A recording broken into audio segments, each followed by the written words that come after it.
প্রত্যেকটা এইচএসসি ক্যান্ডিডেটের একটা ইচ্ছা থাকে যে তারা যাতে করে এইচএসসি তে এ প্লাস পায়।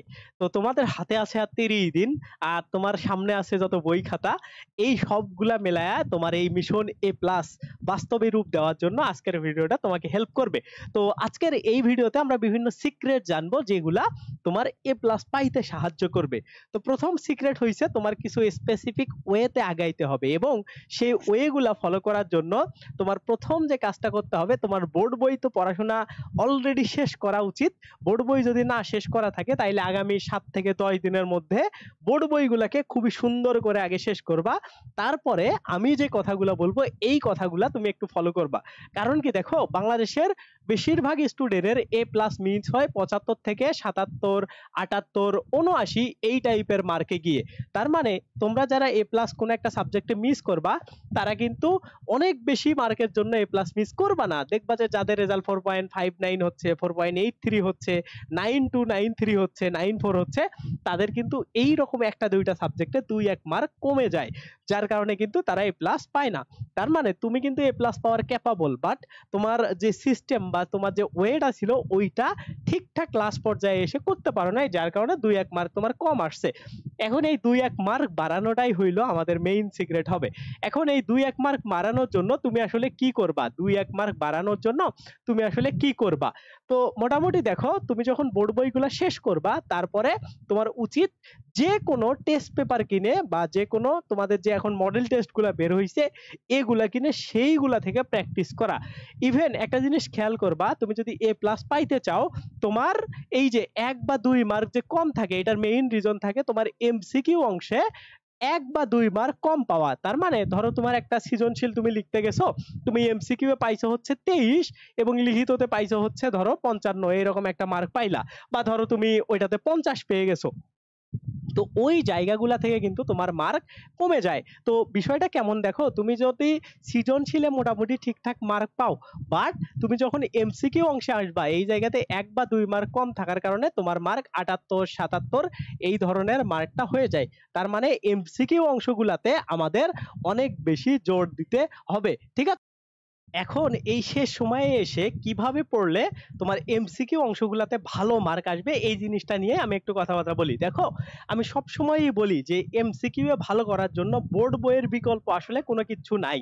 তার মানে বোর্ড বইয়ে অনেক বেশি দক্ষ হইতে হবে, তাইলে কিন্তু এমসিকিউ এ অনেক ভালো মার্ক পাওয়া যাবে। এবং তোমরা চাইলে এখন যে টেস্ট পেপারগুলো কিনবা বা তোমরা যে জায়গাগুলো থেকেই পড়তেছো ওই জায়গাগুলা বা বিভিন্ন কলেজের যে প্রশ্নগুলো পড়তেছো ওই প্রশ্নগুলাকে এখন ওয়ান কাইন্ড অফ প্রশ্ন ব্যাংকের স্টাইলে কাজ করা।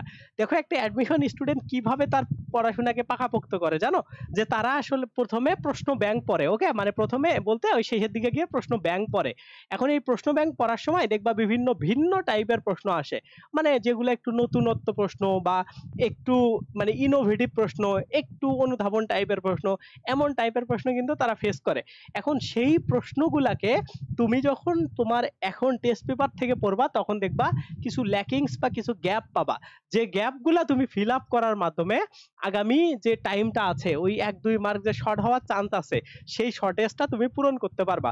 দেখবা যাদের বেশিরভাগ 80 একটু 2-1 মার্ক কম থাকে তাদের অধিকাংশ এই যে তোমার হচ্ছে মডেল টেস্ট বলো আরো বিভিন্ন ধরনের যে টেস্ট পেপারগুলো আছে এই টেস্ট পেপারগুলো হচ্ছে সলভ করার অনেক একটু মানে অনীহা থাকে বা এনিহাও তারা সলভ করতে পারে না, যার কারণে কিন্তু 2-1 মার্কটা কমে যায়।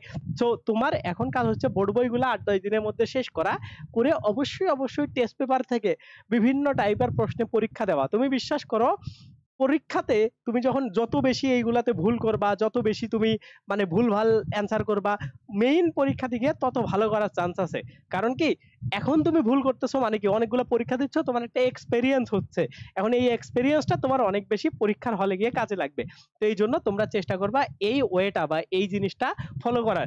এখন আরো একটা বিষয় আছে, আমরা মেইনলি পরীক্ষাতে এ প্লাস মিস হওয়ার আরো একটা কিছু রিজন আছে, যে আমরা হাতের লেখার স্পিড অনেক আমাদের কম, ওকে। বিশেষ করে যারা মানে আর্টসের স্টুডেন্ট আছো তারা বিশ্বাস করো বেশিরভাগ টিচার চায় তোমরা একটু ঠিকঠাক লিখে অনেক বেশি একটু লেখো। সো এই জিনিসটা এনশিওর করতে হবে যারা তোমরা আর্টস থেকে পড়াশোনা করছো বা যারা ডিটেলস লেখাপড়া করো, মানে ডিটেলস লেখা লিখতে চাও। কারণ কি দেখো, তুমি যদি সায়েন্সেও হও তোমার কিন্তু বাংলা প্রথমে ডিটেলস লিখতে হবে অনেক বেশি। সো এইসব জায়গা থেকে হাতের স্পিডটা একটু বাড়ানোর জন্য আমি তোমাকে বলবো যে তুমি প্রতিদিন 20 মিনিট করে টাইম নিয়ে একটা করে সৃজনশীল প্রশ্ন পরীক্ষা দাও, ঠিক আছে? একটা করে তুমি হচ্ছে সিকিউ এর উপর পরীক্ষা দাও। তাইলে তোমার লাভটা কি হবে? তুমি যখন 30 দিনে অলরেডি 30টা প্রশ্ন জাস্ট সলভ করবা, হ্যাঁ, 30টা প্রশ্ন লিখবা, তাইলে মেইন পরীক্ষাতে গিয়ে দেখবা তোমার লেখার স্পিড অনেক বেড়ে গেছে। তার মানে তুমি ধরো 20 মিনিট এইখানে লিখলে কি কি লাভ হচ্ছে দেখো। মেইন পরীক্ষাতে গিয়ে তোমার লেখার স্পিড বাড়তেছে, টাইম ম্যানেজমেন্ট যে স্কিল এইটা তোমার অনেক ভালো হবে অন্যদের থেকে।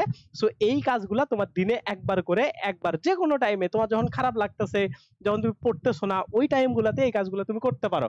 তাইলে দেখবা তোমার একটা ভালো পরীক্ষার হলে একটা আউটপুট আসার চান্স আছে। তো এই কাজগুলো তোমার অবশ্যই করতে হবে এইচএসসি পরীক্ষাতে এ প্লাস পাইতে গেলে।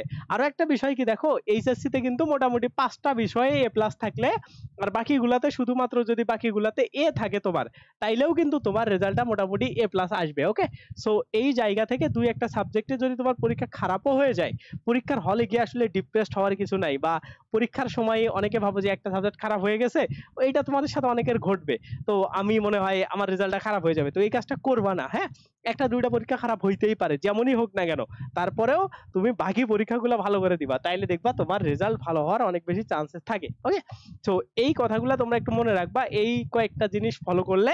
আর ডেইলি তো অবভিয়াসলি পড়াশোনা করবা, আর ট্রাই করবা তোমাদের যে মডেল টেস্ট বইগুলো আছে বা যে টেস্ট পেপার আছে ওইগুলাতে কলেজের প্রশ্নগুলোতে নিজে নিজে টিক দিয়ে দিয়ে এমসিকিউ গুলার অ্যান্সার করার। তাইলে দেখবা একটা ভালো প্রিপারেশন নিয়ে তুমি পরীক্ষার হলে যাইতে পারবা, ঠিক আছে? তো এইটাই, তোমরা আশা করি এভাবে পড়লে ভালো একটা রেজাল্ট করতে পারবা এবং সবার যাতে করে খুব ভালো রেজাল্ট হয়, এইটাই আমি আশা করতেছি। এবং আজকের ভিডিওটা এখানেই শেষ। আল্লাহ হাফেজ, টেক কেয়ার, বাই বাই। ভিডিওতে একটা লাইক দিও, চ্যানেলে নতুন হলে সাবস্ক্রাইব করো, বাই বাই।